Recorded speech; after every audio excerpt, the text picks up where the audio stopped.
Bom, eu vou comentar que essas propriedades aqui que a gente passou pelo material, tá? E o material tá no link aí do vídeo, se você não vê aqui pelo material, você pode ter acesso a ele.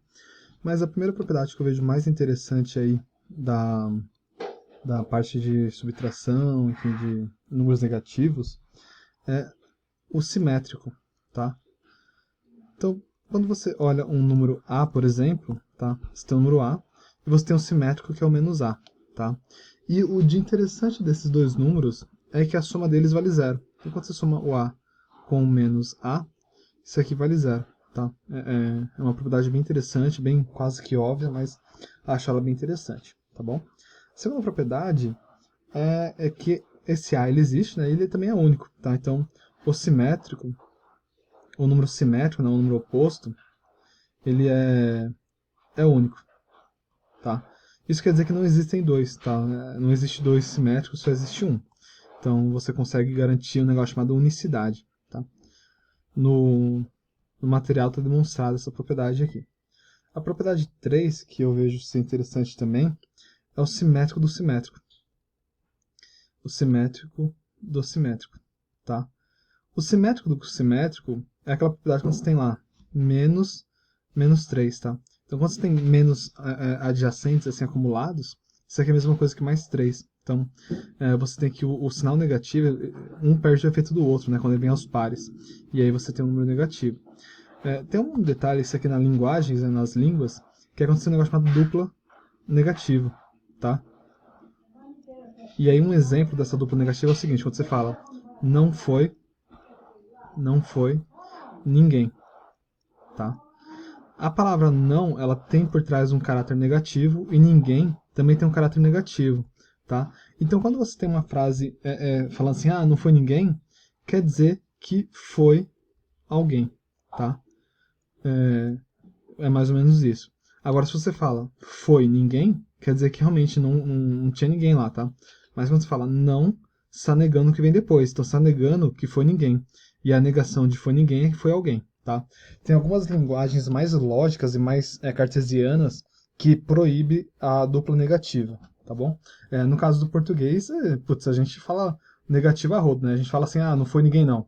Então, a gente tá meio acostumado com isso, mas numa linguagem mais formalizada, mais cartesiana, mais ortodoxa, eu acho que não se admite muitas negativas, tá? A gente admite, mas tentando falar de forma precisa, você pode falar foi ninguém, né? Ou não foi alguém, tá? O inglês é uma dessas linguagens.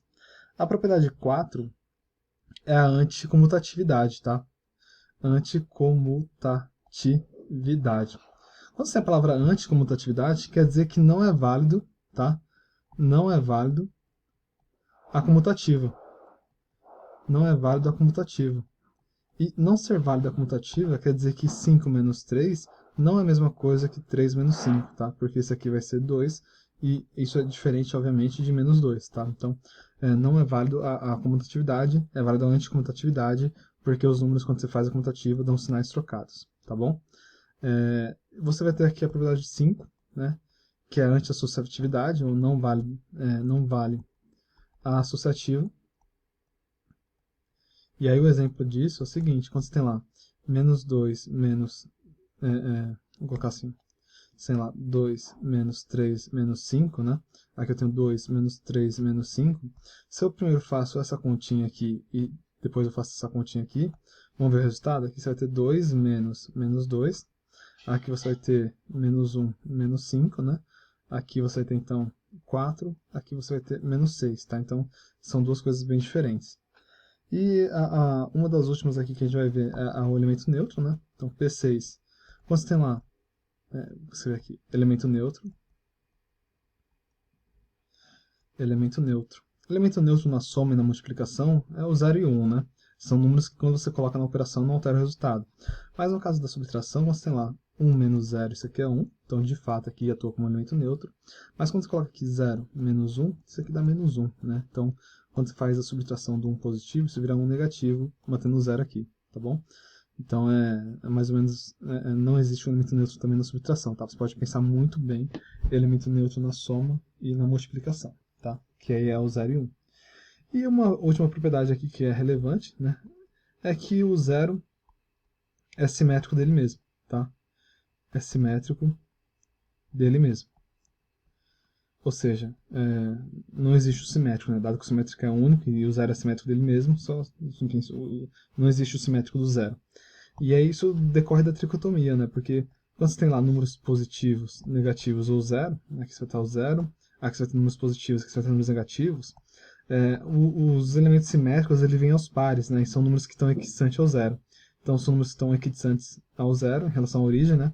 Só que o zero, poxa, é um ponto, né? Então você meio que decompôs dois pontos a um ponto só. Você fez um negócio chamado... você degenerou dois pontos a um, tá? Então não faz muito sentido falar simétrico do zero. Portanto, o zero não tem simétrico, tá? E essas são as principais propriedades aí que a gente pode falar um pouquinho da subtração, tá? Eu espero que você tenha gostado. Particularmente gosto de passar por essas propriedades, porque são propriedades que a gente, enfim, trabalha aí no dia a dia, né? E às vezes nem se dá conta da extensão que tem por trás, tá? Eu vou deixar aqui lado a lado um do outro, tá? Para você poder dar um printzão aí, enfim, fazer o seu estudo depois. Mas são propriedades bem interessantes, tá? Recomendo aí que vocês tirem um tempinho para estudar isso, porque realmente vale muito, muito a pena, tá bom? Então, vou dar um zoom out aqui, ó. Essa aqui vai ser a nossa tela final. Eu espero que você tenha entendido e gostado, e eu vejo vocês aí nos próximos vídeos, nas próximas questões, o que vier depois, tá bom? Então, até mais.